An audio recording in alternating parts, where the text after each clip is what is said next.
Hello everyone, সবাই কেমন আছেন? আশা করতেছি অনেক ভালো আছেন। আজকের ব্লগটি হচ্ছে আমাদের ঈদের ব্লগ, আপনাদের সাথে শেয়ার করলাম। অবশ্যই ভালো লাগবে আপনাদের। সম্পূর্ণ ব্লগটি দেখে একটি লাইক দিয়ে দিবেন, আর আপনাদের ঈদ কেমন কেটেছিল একবার কমেন্ট করে জানাবেন।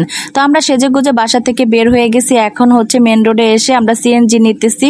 তো দুটো সিএনজি নিয়ে নিয়েছি। নেওয়ার পরে আমরা চলে যাব সেই জায়গাটায়। এই জায়গাটা হচ্ছে ভাইরাল জায়গা। এখানে ছোট বড় সব ধরনের ব্লগাররা গেছে। কেন জানি ভিডিও দেখে এই জায়গা যাওয়ার জন্য সবাই শুধু টানে। তো আজকে দেখবো এই পার্কের ভিতরে কি আছে, মানুষ কেন এত যাওয়ার জন্য পাগল হয়ে যায়। আমরাও পাগল হয়ে গেছি। তো ভিতরে যেয়ে দেখবো কি এমন আছে। আপনারাও দেখতে থাকেন আমাদের সাথে, আপনাদেরকে দেখাবো। পার্কের সামনে এসে মুগ্ধ হয়ে গেলাম। এখন হচ্ছে আমরা টিকিট কিনবো, তো এক্সাইটেড হয়ে গেছি। টিকিট কাউন্টারে চলে গেলাম। ছোট ভাই টিকিট নিতে এসছে। জনপ্রতি টিকিট 100 টাকা, 3 বছরের থেকে শুরু করে। এটা আবার একটু বেশি হয়ে যায়। তো আমরা মানুষ হচ্ছে 14 জন, তাই বুঝেন কত টাকা টিকিট নেওয়া হয়ে গেছে।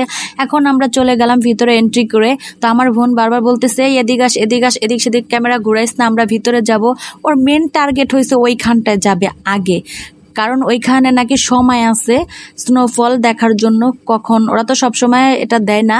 তো বলতেছে আগে চলো এখানে চল। যেহেতু আমরা লেট করে এসেছি, সন্ধ্যা কাছাকাছি এসেছি, তো দৌড় দিয়ে ভিতরে চলে গেলাম। কোনো দিকে দাঁড়াইতেও দিতেছে না, দেখতেও দিতেছে না, বলতেছে আগে সেই জায়গা চল সেই জায়গা চল।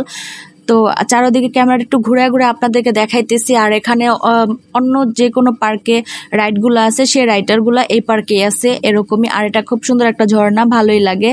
তো এখানে হচ্ছে আপনাদের রিং লাইটে করে ভিডিও করতে পারবেন। এই যে দেখেন করতেছে ভিডিও। রিং লাইটে করে ভিডিও করলে পার পিস 50 টাকা করে দিতে হবে।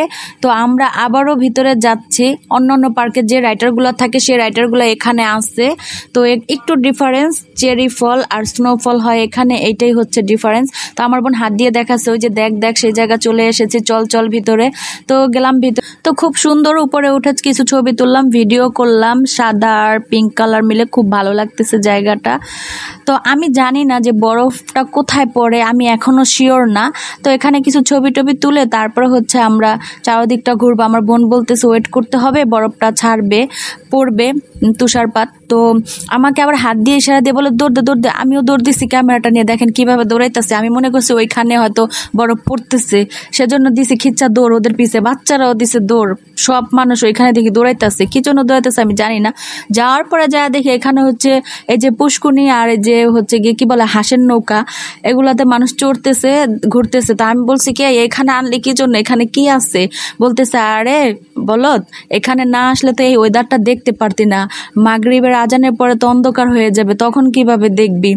তো আমি হাসতেছি, আমি বলতেছি দূর, তুই কই আনছিস, ওই জায়গায় তো ভালো আছে। যার জন্য আসা তাকে যদি দেখতে না পাই তাহলে বলেন কেমন লাগে। শুনেছি স্নোফল আজকে ছাড়বে না, ওনাদের নাকি দিনে একবার ছাড়া হয়েছে, মেডিসিন শেষ।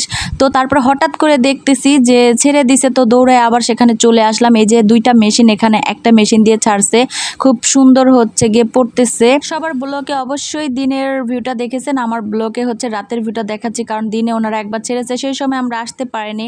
আর এটা হচ্ছে রাতের। তো সন্ধ্যার দিকে খুব ভালো লাগতেছে, তুষারপাতের মতন পড়তেছে। আর গাছগুলো হচ্ছে আর্টিফিশিয়াল গাছ। আর এ ধরনের গাছগুলো আমরা বিদেশের বাড়িতেই দেখি ভিডিওর মাধ্যমে, তো বাংলাদেশে দেখিনি আমি কোথাও। তারপরও খারাপ না, খুব ভালো লাগছে। পুরো পার্কের ভিতরে আমার কাছে এই জায়গাটাই ভালো লাগছে। আর এই জায়গাটা দেখেই হচ্ছে গিয়ে সবাই পাগল হয়ে যায় পার্কে আসার জন্য।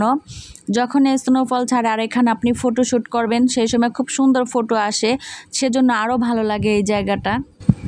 একটা জায়গা ছাড়ছে, একটা মেশিন, তো সেজন্য সব মানুষ এক জায়গাতেই আছে। তো অনেক ভিড় পড়ছে, ভিড়ের কারণে ভালো করে ভিডিও করা যাইতেছে না। এই যে দেখতেই পারতেছেন, যখন পরে ভালোই লাগে, বেশিক্ষণ থাকে না অবশ্যই, অল্প কিছুক্ষণের জন্য।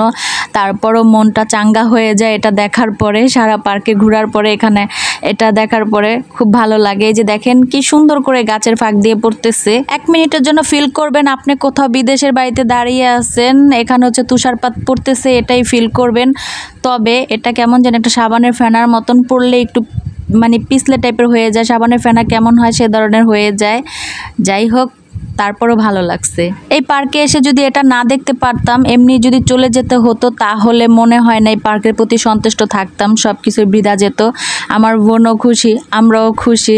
এত দৌড়াদৌড়ির পরে শেষে আমরা দেখতে পাইলাম।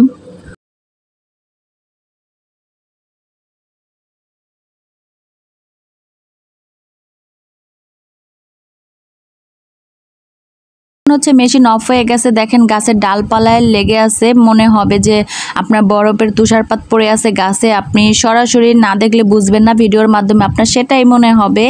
তো এখনও এখানে ভিডিও তারপরে হচ্ছে ছবি সবাই তোলার পরে অনেকক্ষণ পরে ভ্যানিশ হয়, খুব ভালো লাগলো। আর আরেকটা বিষয় না বললেই না, প্রচণ্ড গরম ছিল সেই সময় আমরা এই পার্কে গিয়েছিলাম, প্রচুর গরম, গরমের ভিতরে হচ্ছে এত গরম, তারপরও মানুষ এটা নিয়েই পড়ে আছে, কারো ফিল হচ্ছে না গরম, আনন্দটাই হচ্ছে সব থেকে বড়। এটার পরে পার্কে অনেকক্ষণ আরও ঘোরাঘুরি করলাম, তো বাচ্চাদেরকে নিয়ে ফুচকা টুচকা এগুলো খাওয়ানো হয়েছে। অনেকক্ষণ ঘোরাঘুরি পরে তারপরে হচ্ছে আমরা পার্কে থেকে একদম লাস্ট মুহূর্তে বের হয়েছি। তো এই যে দেখেন বাতাসে গাছগুলো নড়তেছে, একটা খুব ঠান্ডা বাতাস এসেছে, খুব ভালো লাগতেছে এই গরমের ভিতরে। তো এখানে হচ্ছে আমার বোন রিং লাইটে করে ঘুরে ঘুরে ভিডিও করবে, তাই আলোচনা করতেছে ও এখন ভিডিও বানাবে। এখানে হতেছে এত শব্দ, তাই হচ্ছে রিয়েল সাউন্ডটা দিতে পারেনি, ভয়েস দিতে হলো। আর রিং লাইটে ভিডিও করলে পার পিস হচ্ছে 50 টাকা করে। আমরা 4 বোনে বলছি যে দাঁড়িয়ে একটা ভিডিও করব, তো 4 জন দাঁড়াইতে হইলে হচ্ছে আমাদের 200 টাকা দিতে হবে গুনে গুনে। তো আমরা বলছি যে না, তাহলে করব না, ও একাই করুক, আমরা আর কেউ এটাতে চড়ে আর ভিডিও করি নাই, আমরা হাত দিয়ে ঘুরে ঘুরে তো ভিডিও করতে পারি।